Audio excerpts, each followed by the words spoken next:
नमस्कार आप सभी के। आज बड़ी दिन बाद एगो भोजपुरी गजल आप लोगन के सामने बा कि खराब सोच बा जेकर वो दिल से हट जाई।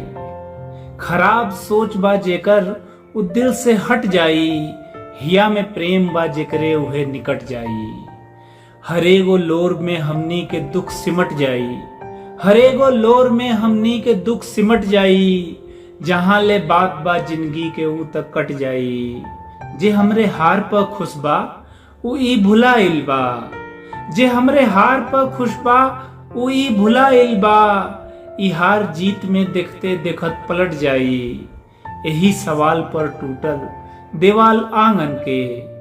यही सवाल पर टूटल देवाल आंगन के। जे सबके जोड़ के रखलस ऊ कैसे बट जाई।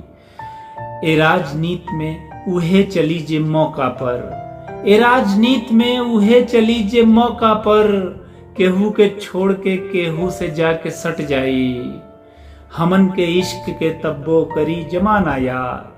हमन के इश्क के तब्बो करी जमाना याद। हमन के काम ए धरती से जब निपट जाई।